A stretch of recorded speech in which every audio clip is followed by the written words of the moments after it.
Sabi ni Ma'am Elizabeth, magandang umaga, take note Pinas, kaya nga nagpunta dito sa Canberra si Kuting dahil gusto talaga niya ang PI na yan to change the government. Oo, ang dinig ko, nagsalita siya dyan sa parliament para nang sa pag-uwi niya, sasabihin niya ay nakita ko na ganito ang forma ng kanilang gobyerno at marami ang maaaring maging benepisyo sa atin dahil doon. Dahil sa kanilang forma. Baka pwede nating i-apply. Ayan na po. Mag-uumpisa na yan. Ngayon, bakit ang Pangulo tila walang sinasabi tungkol doon? Bakit hindi nagsasalita ang Pangulo and it's so far as he is concerned, economic provisions pa rin ang pinag-uusapan? Bakit hindi? He in fact was dismissive of the People's Initiative. Siya ang leader ng ating bayan, bakit tumutuloy ang PI kung siya mismo ang nagsabi, by resolution na lang po? Sabi ni Pepper, I don't think na magiging sekreto yan. The fact that it is a people's initiative na siya, right? Ay naku Pepper, kailan ka pinanganak? Ganito po yan. Nung nag-umpisa siya noong Disyembre, walang announcement. In fact, naglabas ng mga ads ang pirma Enero na, late na ng Enero at dinideny pa nila na sila ang may pakana ng People's Initiative. Pero sa harap ng Senado, inamin nila na sila. Why the secrecy? Why the lying? Why the sabrosa? Why were there no ads? Why were there no discussions? Kung in-announce nila, ang daming mga news media na dudumog sa kanila at hihikayatin silang i-discuss ito. But there were no discussions. In fact, kung walang ad nung the middle of January, wala tayong masisiguro tungkol dyan. At kung hindi nagpa-Senate investigation si Senadora Amy, hindi lilitaw yung mga taong nagtutulak niyan.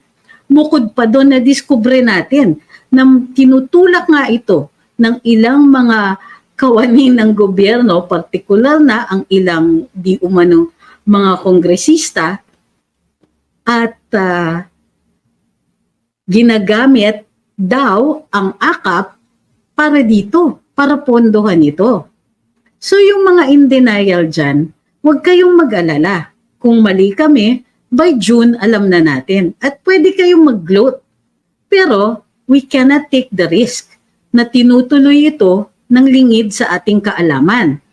Kung gusto ninyong mag-relax dyan, chill lang, okay lang. Di naman namin kayo hinihikayat. Pero kami, we want to be prepared. You don't have to join us and you don't have to get angry at us. Kasi ano naman ang damage? Di ba? Kung prepared tayo for the possibility and it doesn't happen. Or as compared to we're not prepared for the possibility and it happens. Magandang gabi sa inyong lahat. Ako po si Trixie Cruz Angeles. Ito ang Luminous. Muli, huwag pong kakalimutan, like, share, follow, and subscribe para may notifications po kayo doon sa every time magla-live po tayo. So, let's get right down to it para mabilis. Late kasi tayo nag-start Gayon pa man, magandang gabi sa lahat na nandito ngayon. Lahat rin na nagpadala ng roses and kung anik-anik dito sa atin sa TikTok. Thank you very, very much po. Para sa lahat din po na nakikinig sa atin sa Facebook at saka sa YouTube, magandang gabi sa inyong lahat. Medyo importante itong di-discuss natin. Thank you kay Az para dun sa rose na pinadala po ninyo. Alright, the question is, what if ituloy pa rin ang PI? So, for several weeks now, since December, kini-question natin itong People's Initiative because among other things, may constitutional infirmity siya. Ibig sabihin, maraming salamat dun sa mga nag-share sa live ha. May problema siya legally. In 1997, mayroong kaso called Santiago versus Comelec. It was Miriam Santiago, Maribel Ongpin, dating Customs Commissioner Padilla, they filed a case kasi mayroong nag-initiate ng People's Initiative nga under Republic Act 6735. At dun sa 6735, sabi ng Korte Suprema, parang dagdag lang yung People's Initiative to amend the Constitution. And in fact, ang nakalagay doon ay referendum instead of a plebiscite, which is actually what is needed kapag charter change, when you're changing the Constitution. Sabi ng Korte Suprema, hindi kumpleto ang Republic Act 6735 at kailangan pang trabahuhin ng legislature natin para maging sufficient in detail as well as kung ano yung mga standards required para makapasa ito at magamit para sa pagbabago ng saligang batas. Nagkaroon ng pangalawang kaso where how do we call this? Where hindi ginalaw ng Korte Suprema yung kanilang initial decision na wag nang gagalawin ang Santiago versus Comelec. Ang ibig sabihin nito, hindi na overturn nung second case yung first case. But somehow, during the past few weeks, nung una, ang Comelec, particularly yung kanyang chairman, ay nagbigay ng pahayag at sinasabing okay lang daw. Inabandona na daw ng Korte Suprema ang kanilang desisyon sa Santiago at tila nagbago na ng isip. Pero kung babasahin ninyo yung desisyon, hindi naman po totoo yun.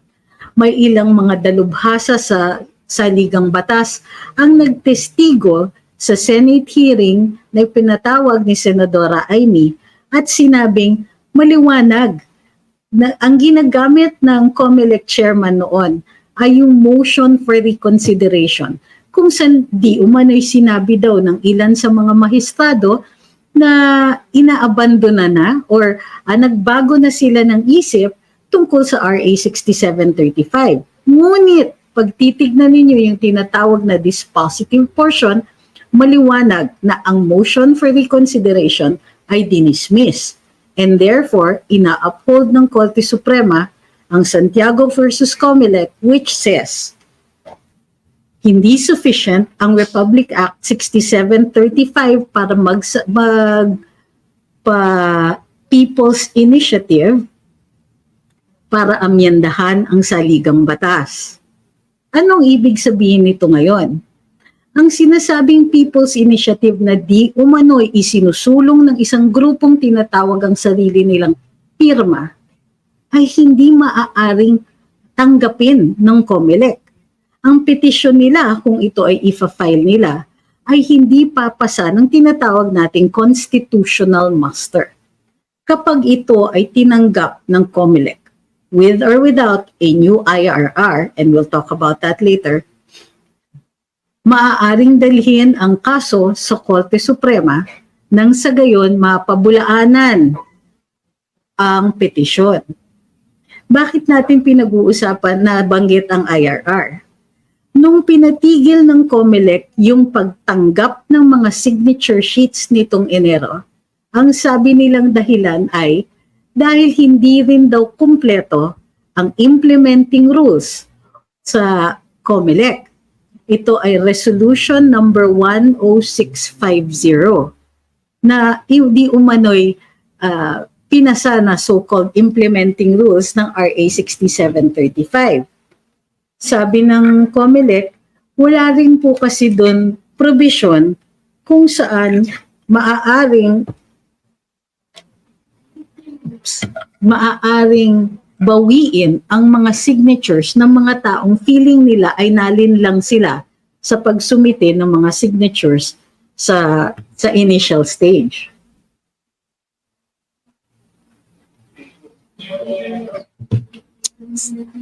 Sabi ng Comelec, pansamantala lang po.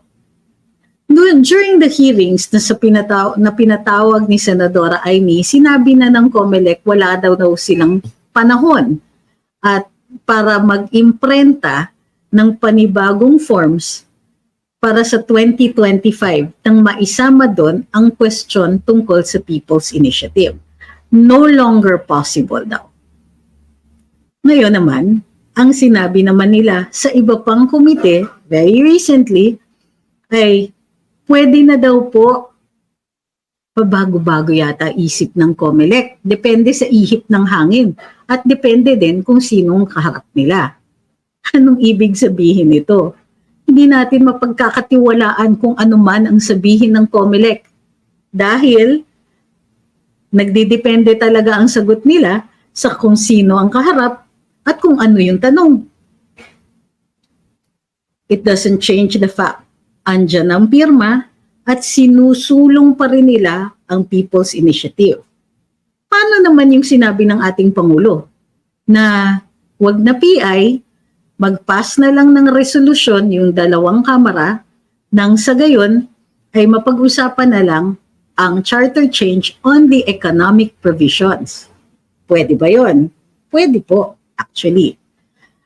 Magkakaroon ng Constituent Assembly at sa Constituent Assembly, sasabihin lang, i-discuss lang ang tatlong provisions sa saligang batas at ang idadagdag lang daw nila ay unless otherwise provided by law. Pwede ba yun? Parang hindi. Gayunpaman, yun ang sinusulong ng ating mga mambabatas sa ngayon. Pero habang hindi tayo nakatingin, tumuloy-tuloy pa rin ang pag-gather ng signatures. Kasi ilan lang ba ang kailangan para makapag-umpisa ng plebisito, para makapag-petisyon, para mag-hold ng plebiscite? Ang sabi ng COMELEC, 8 to 9 million signatures lang. Kailangan i-verify ang mga signatures na to, pero sa ngayon po, nalampasan na nila yung number na yan. Kung nalampasan na nila yung number na to, what does this mean? Well, it means basically matutuloy ang People's Initiative. Maliban lang kung ito ay ipatigil ng Korte Suprema dahil nga hindi naman inabandona ang kaso, ang ruling nila sa Santiago versus COMELEC. Sabi ni Kevin, pwede bang mag-file ng affidavit para bawiin ang pirma? Pwede po. Pero sa ngayon, hindi daw tinatanggap ng COMELEC yan. Although sila rin naman ang nagsabi, at dito nyo po unang narinig, tayo po yung nag-suggest na mag-create ng mga affidavits para sa mga tao na gustong bumawi ng kanilang signatures. At sinabi naman din ng COMELEC, pwede naman po yun. Tapos may cover letter and so on. Marami yata silang nire-require. So anong maaasahan natin? Pinatahimik lang po ang People's Initiative. Parang nilinlang lang tayo habang dinidiscuss ng Senado ang resolution nila para magkaroon ng Constituent Assembly on the economic provisions, tumuloy-tuloy pa rin ang People's Initiative. Tila hindi ininda ni House Speaker Romualdez ang PI kasi ayon dun sa ating mga kaibigan sa Kongreso, mismong mga kongresista ang inatasan na siguraduhin na makumpleto yung mga required number of signatures. In other words, distracted lang po tayo dun sa ibang mga issue pero tinuloy-tuloy pa rin nila. Well, hindi naman lingid sa ating atensyon. Nakita naman po natin na tinutuloy-tuloy. Pero may ilang mga tao na tila naniwala at sinasabing, parang tapos na. Wala na yung usapan na ganon. Thank you kay Magnifico. So what is going to happen? Naalala nyo ang talumpati ng dating Pangulo sa Cebu. Ang sabi niya, sige, okay lang charter change. Huwag niyo naman gawin in such a way na kayo po ang magbebenepisyo. I-extend ninyo yung mga termino ninyo o kaya babaguhin nila ang form ng government para sila pa rin ang uupo at tuloy-tuloy ang kanilang pagiging leaders ng bansa. Sabi ni dating Pangulo, yan po ay hindi katanggap-tanggap.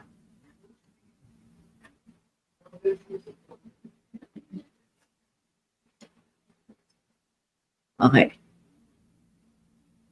So, ano ang nangyayari? Ang dinig namin, base dun sa mga kaibigan natin na nasa Kongreso at mga kaibigan natin na nasa Senado din, ang sabi sa atin ay tuloy po ang PI.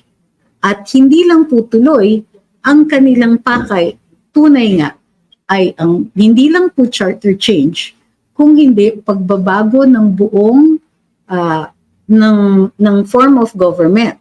Magiging parliamentary nga, at yun na nga, tila magkakaroon na tayo ng prime minister, meron pa ring presidente, at i-extend ang terms. Kung sino po ang nakaupo ngayon, ay uupo rin bilang mga miyembro ng parliament.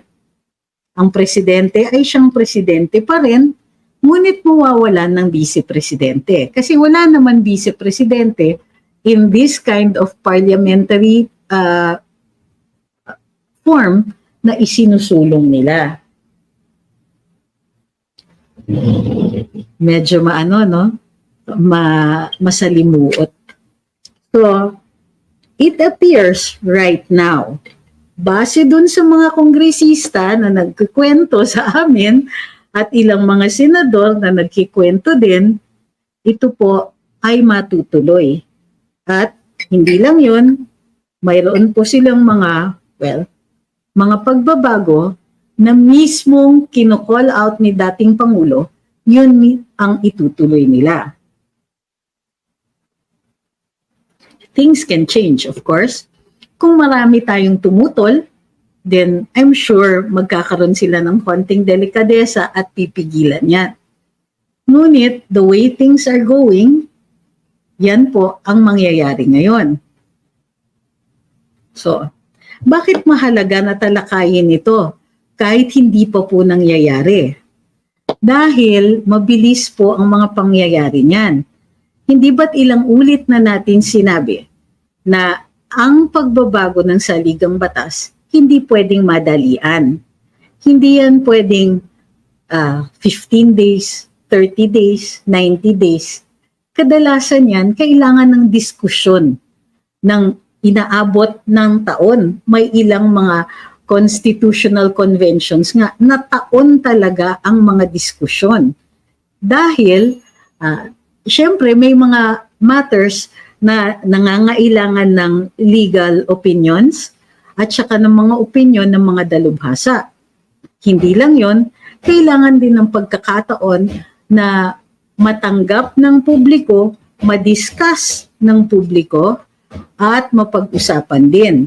Nang sa gayon, kung ano ang makakaapekto sa kinabukasan ng bawat mamamayan ay naiintindihan ng bawat botante.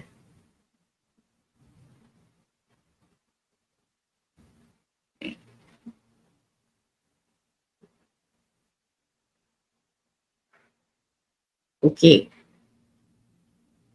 Sabi ni Ma'am Baby, nasa lisi talaga ang lahat, legit na budulan, panloloko ginawa nila, talagang minamadali nila. Nakakabahala talaga pag natuloy. So, kailangan ito pag-usapan natin. Kailangan ito ipakalat natin. Kasi kung sakaling mali tayo at hindi naman pala itutuloy ang People's Initiative, walang nawala. Pero kung sakaling itutuloy yung People's Initiative and we are caught by surprise, ang laki po ng mawawala. Kasi mananalo sila. Mananalo sila out of our own ignorance.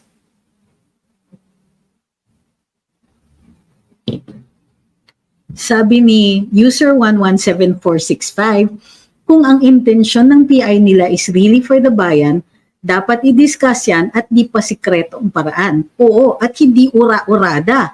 Isipin ninyo, Disyembre lang lumabas, tapos gusto nila by June or July ay meron ng bagong gobyerno.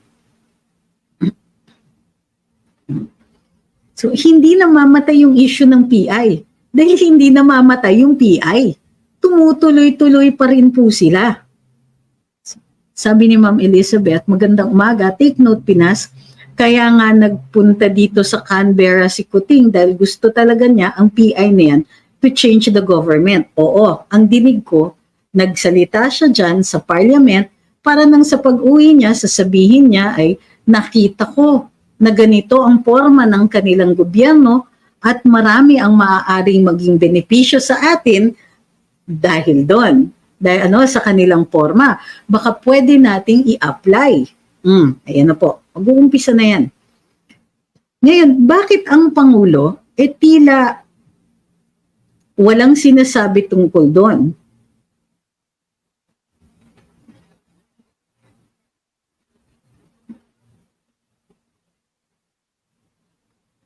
So, bakit hindi nagsasalita ang Pangulo? And it's so far as he is concerned, economic provisions pa rin ang pinag-uusapan.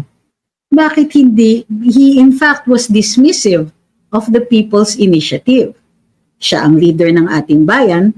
Bakit tumutuloy ang PI kung siya mismo ang nagsabi, by resolution na lang po? Sabi ni Pepper, I don't think na magiging sekreto yan. The fact that it is a People's Initiative na siya, right? Ay nako, Pepper, kailan ka pinanganak? Ganito po yan. Nung nag-umpisa siya noong Disyembre, walang announcement. In fact, naglabas ng mga ads ang pirma, Enero na, late na ng Enero, at dinideny pa nila na sila ang may pakana ng People's Initiative. Pero sa harap ng Senado, inamin nila na sila. Why the secrecy? Why the lying? Why the sabrosa? Why were there no ads? Why were there no discussions?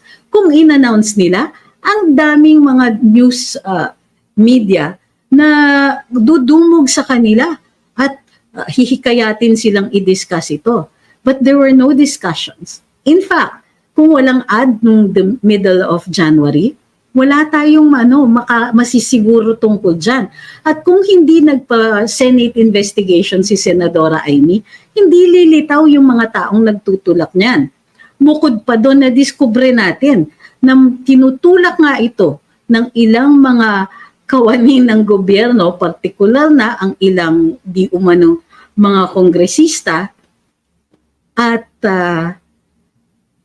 ginagamit daw ang AKAP para dito, para pondohan ito. So yung mga in denial dyan, huwag kayong mag-alala. Kung mali kami, by June alam na natin. At pwede kayong mag-gloat. Pero we cannot take the risk na tinutuloy ito ng lingid sa ating kaalaman. Kung gusto ninyong mag-relax dyan, chill lang, okay lang. Di naman namin kayo hinihikayat. Pero kami, we want to be prepared. You don't have to join us and you don't have to get angry at us. Kasi ano naman ang damage? Di ba? Kung prepared tayo for the possibility and it doesn't happen. Or as compared to we're not prepared for the possibility and it happens. Sabi ni Ma'am Osing, why was the IRR not fixed after the previous problems with PI? It doesn't make sense to have a mechanism available when it is clearly faulty. Ganito yon. May IRR talaga ang 6735 kasi ang hindi lang kumpleto ay para sa People's Initiative to amend the Constitution. Pwede po yan to create new laws, repeal new laws, or to create ordinances or repeal ordinances, or to amend either ordinances or laws. Ang sinabi lang ng Korte Suprema ay incomplete. Incomplete siya only insofar as it is a people's initiative to change the Constitution. Pero the other parts of it, valid pa rin po.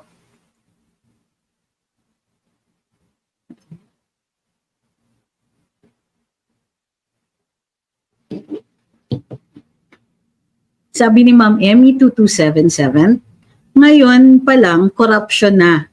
Paano pa pag natulog yan? Lalong maghihirap natuloy yan. Lalong maghihirap ang bansang Pilipinas. Well, totoo naman kasi nga ngayon pa lang ginagamit ang pera ng taong bayan para isulong ito. So walang development at nag-contract ibig sabihin, lumiit ang social services. I thank you kay Vimsmas, ang social services para sa publiko. Sabi ni Tatay Strauss Fernandez, pag tinuloy nila yan, I plan to do a protest march to the COMELEC Manila office from Davao. Kung may sasabay along the way, okay lang. Magkita tayo dyan sa sa Intramuros. Mag-ipon tayo ng pera for the ferry rides at pangkain sa daan. Sana hindi ipagbawal ito. Well, malalaman natin kung gaano ka-oppressive ang gobyerno kung ito ay ipatigil nila. Sabi ni Crom, tanong ko lang po, kung federalismo na lang, sana hindi po ba yan makakaya o ano po ang dapat gawin? Sabi, alam mo Crom, kung nakinig po kayo dun sa pahayag ng ating dating Pangulo, maiintindihan ninyo kung bakit hindi na dapat kasama sa usapan ang federalismo. May emergency po tayo, an emergent situation. Mayroong mga tao na gustong forever nila hawak ang gobyerno. Hindi dapat tayo nadidistract sa mga usapang ganyan because na-prove na po ng ating dating Pangulo na hindi pa tayo ready para sa federalismo. Hindi nga natin maipasulong yung pre-federalism local government code. Hindi po natin kaya base dun sa research na ginawa in the previous administration. Para tayong nagsuko ng teritoryo dun sa mga insurgents, naghihingalo na nga sila, bibigyan nyo pa sila ng lupa. Diba? So, tapos, nakaka-distract yan. Ang emergent situation ngayon ay itong pagbabago sa saligang batas kung saan igagarantiya ng mga taong in power already na mas mahaba pa ang kanilang termino at posibleng forever nang sila lang ang leaders. So yung pagdidiscuss ng mga ganyan, yung paglilihis sa usapan on the emergent situation is not doing the public any favors. At disproven na po ang value niyan for the moment. Sabi ni Pepper, never magiging instant discussion at pag-amyenda sa Consti. What do you mean never? I don't understand. How can you prove a never? Has that ever happened? Diba? You're talking about a hypothetical that you cannot prove. You're simply, making an assertion absent any proof whatsoever or even any argumentation. Sabi ni Ray Garcia, di pinakinggan ni HS ang utos ni BBM. That only shows that this president has no power at all and he allows HS to disregard his command. It is also possible, sir, na he's in on it, pero ayaw pa niyang mag-commit dahil aware siya na tumataas yung tumataas ang number of criticisms against him. Sabi ni user 11746, good luck na lang to these people in power kung tapos na ang termino nila, di sila forever dyan. Yes, but what they're going to do is create a government where it will be possible for them to hold office for a longer time. Diba?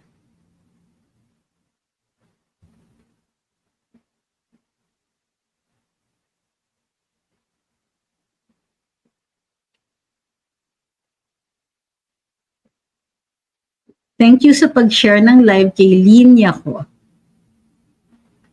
Sabi ni Ma'am Marilu, subscribe naman guys and hit the notification bell. Salamat. Thank you kay Doyster. Sabi niya, I thought mabait si BBM. And it's the people around him that are doing evil things. Hearing what he just said about charter change throws every doubt out the window. Junior is as evil as those people. Ano ba yung sinabi niya recently? Ang sabi lang niya is pwede ang plebisito sa 2025, di ba? Thank you kay Chesters. Yes, Harry is well. He's just, he's here. He's sleeping at my feet. Thank you kay Chesters. Ang dami niyang pinadalang gifts. Sabi ni Ma'am Victoria, pinagpilitan, PI pa din, pinalalawak lang base ng corruption.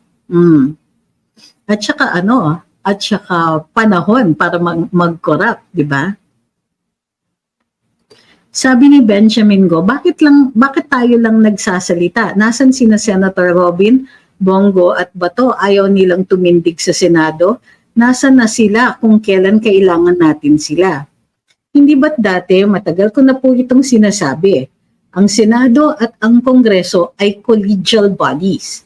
So ang mga solo-solo o yung mga voice in the wilderness dyan ay wala pong napapala.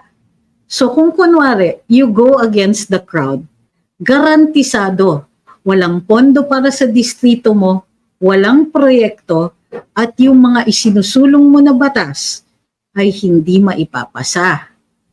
So, tignan nyo ang nangyayari kay Congressman Paulo Duterte. Walang pondo ang Davao, walang infrastructure projects, wala siyang pwesto, wala siyang committee, wala siyang kahit ano. At kung ano man ang kanyang isulong, sigurado, i-defeat yun. Kahit mag-join forces sila ni Congressman Ungab, kukulangin pa rin sila para may maisulong o may maging accomplishment.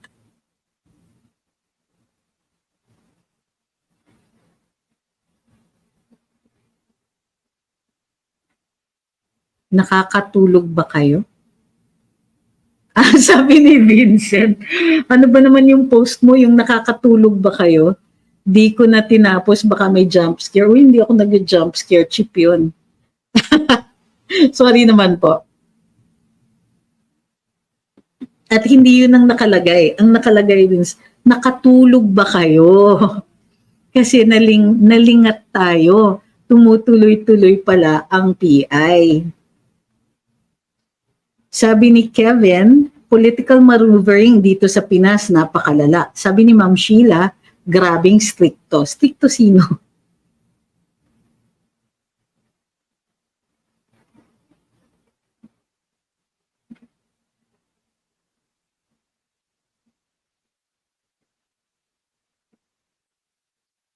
Okay.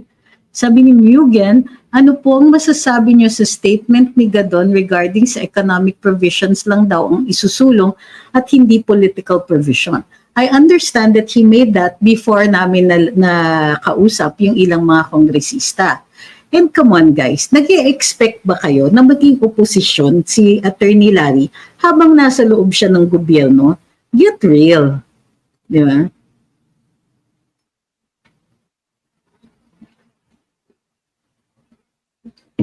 Madam, sabi ni Ma'am Sheila, kung meron man corruption, di ba dapat kailangan maibalik ang ginastos nila? Opo, kasama naman po yun usually sa desisyon ng hukuman, lalong-lalo na sa Sandigan Bayan. Yes, ma'am. Sabi ni Ali, mayong buntag, gikan diri sa Edmonton, Alberta. Uy. Sabi ni Ma'am Marilu Torrejos, suspended kasi, sabi ng COMELEC, at hindi canceled para lang tumahimik tayo. Mismo, madam. Totoo yan. Sabi ni ni Blitz, BBM approved the fund. In my opinion, this is a plan from the beginning. Both BBM and Romualdez experience of having a power, kumbaga, sobrang kapal na ng mga mukha nila. Sabi ni Hyren, subukan nila ang mga tao at makikita nila ang totoong puwersa. But wait, habang nangyayari yan, ano rin po ang nangyayari sa larangan ng negosyo? Ang dinig po natin at upheld naman po ito. May basehan naman na mayroong isang very, very powerful na kongresista na marami na pong nabili ng mga negosyo. Katulad ng isang malaking multimedia company, o sige na nga, TV. Okay? May stasyon siyang nabili, mayroon siyang mga pahayagan na nabili, meron siyang malaking construction company na nabili din. Meron pang iba. Para nga daw Pacman ang tawag sa kanya. Hindi po dahil malakas sa boxing, kundi malakas mag-consume o makabili ng ilang mga malalaking negosyo. So, anong ibig sabihin nito? Virtual monopoly siya of all the major and large businesses. And what if these large businesses do business with government? Nasa gobyerno din siya at very powerful. Anong ibig sabihin yan? Sa tingin ninyo, magkakaroon pa ng pagkakataon ang ibang mga hampas lupang businesses katulad natin? Ng sa atin or katulad ng sa ilan sa atin? Not that I have one. Sa tingin ninyo, yung mga may chance pa yung mga small businesses, medium-sized businesses, or na lumaki? Sa tingin ninyo, puro barya ang matitira para sa atin kasi lahat ng mga malalaki ay nakuha na nila. Tama si Ma'am Bicolanang makulit. Do not state the obvious.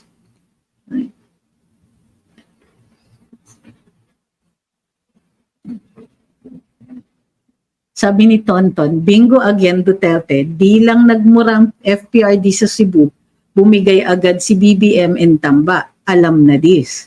Correct. So ito po ngayon ang clue kung bakit ang sinasabi na lang nilimita ni dating Pangulong Duterte ang kanyang talumpati doon sa wag nilang babaguhin ang saligang batas kung saan magbe-benefit sila. Maliwanag yung signal. Kalmado siya, hindi siya nang-agitate ng mga tao, pero sinasabi niya, in a calm and efficient way, don't change the Constitution, don't tinker with the Constitution if it will benefit you. Kailangan yan prospective. He did not want to clutter his speech. Baka kasi madistract pa sa ibang mga sasabihin. Pero inulit-ulit niya, wag nang babaguhin ang saligang batas kung magbe-benefit kayo. Hindi na nga daw siya tututol sa pagbabago. Pero wag naman para ipagpatuloy nila ang kanilang termino at i-extend pa ito.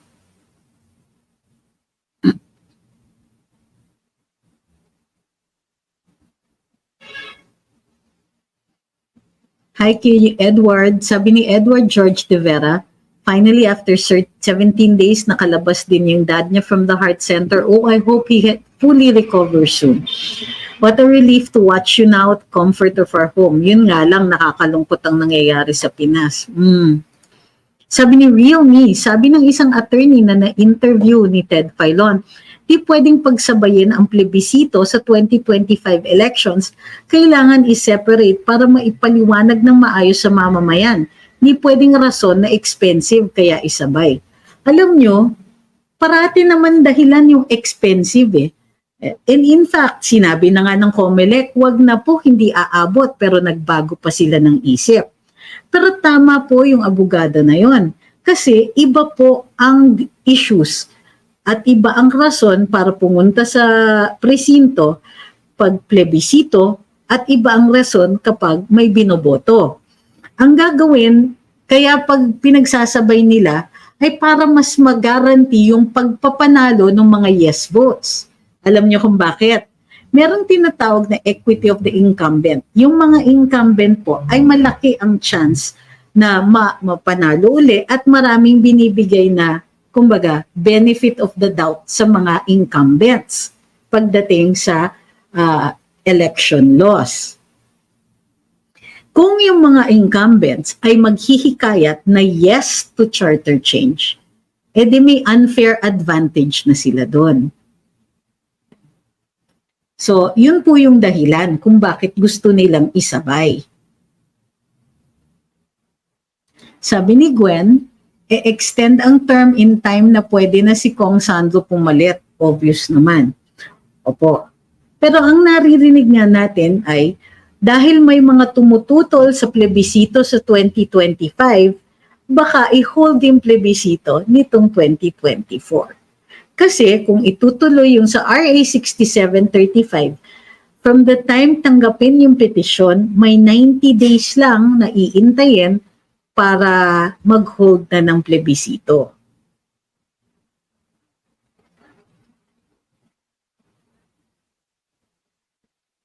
Sabi ni George Masicampo, baliktad po, what goes around comes around. Sabi, they will have their time, Attorney Briggs.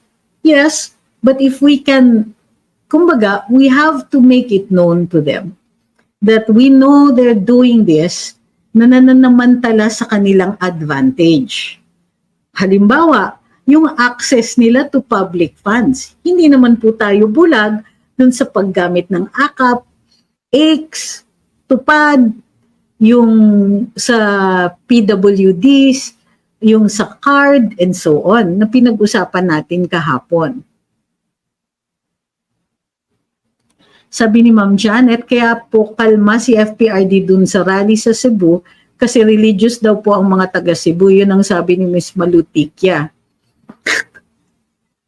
parang malabo kasi nga andun si Willie Revillame. At may mga dancing girls. Diba? Although, well, may respeto naman po tayo sa opinion ni Ma'am Malu.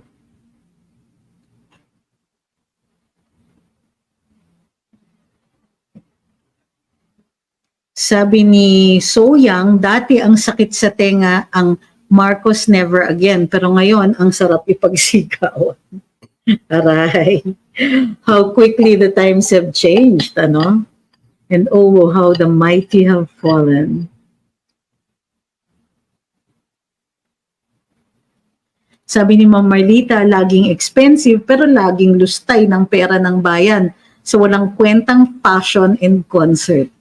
Aray. Buti sana, di ba, kung maraming nakakanood, hindi eh.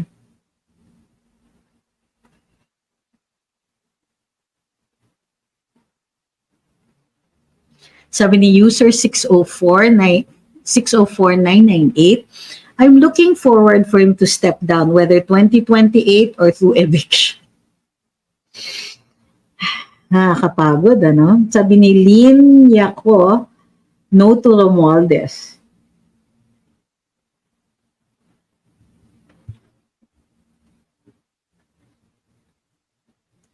Sabi ni Crank Brothers Blog, sabi ni Attorney Eugene Saysay sa SMNI interview, ba't sila namamahala na ihiwalay ang pagboto sa plebisito kung sa ayuda nga 500 billion, wawaldas lang nila sa ayuda. Totoo naman po. Tama naman po siya.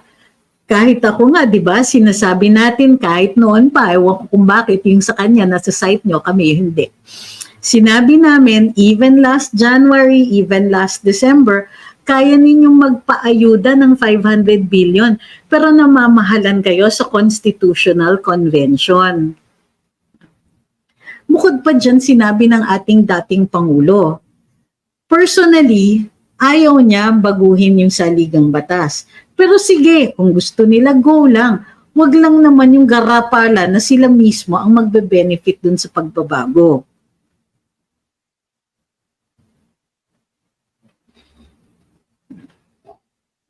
Sabi ni Ma'am Jessica, good evening, lumabas na po kung ano talaga ang gustong mangyari ni BBM. Kunwari, no to Chacha.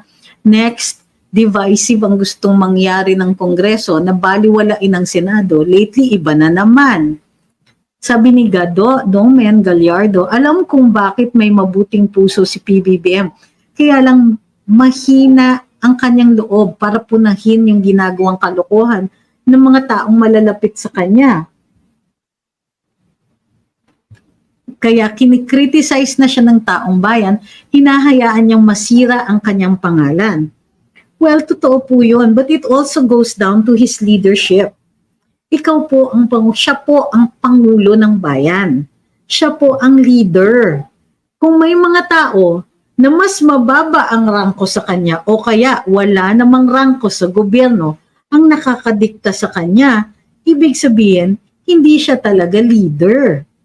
hinahayaan niya, hindi lang hayaan eh. Kasi at some point, pag napansin mo na mali yan, magsasalita ka. Pero ang tingin ko dyan, hindi na po. Hindi lang pong paghahaya ang ginagawa niya, kung hindi, he is allowing it to happen na.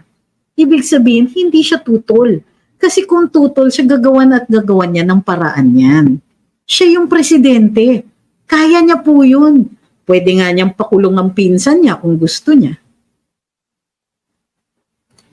Sabi ni pobreng black brat blogger, yung wala pang 2 years ang admin ni PBBM pero parang sobrang tagal. Pero yung 6 years ni FPRD sobrang bilis. Kaya daming umiyak nung bumaba na siya.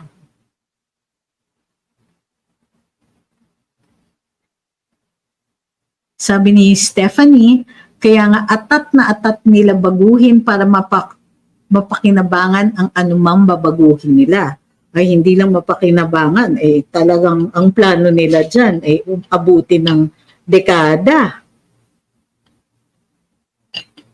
Sabi ni Ordinary People, kontrolado siya ni L, mukhang totoo.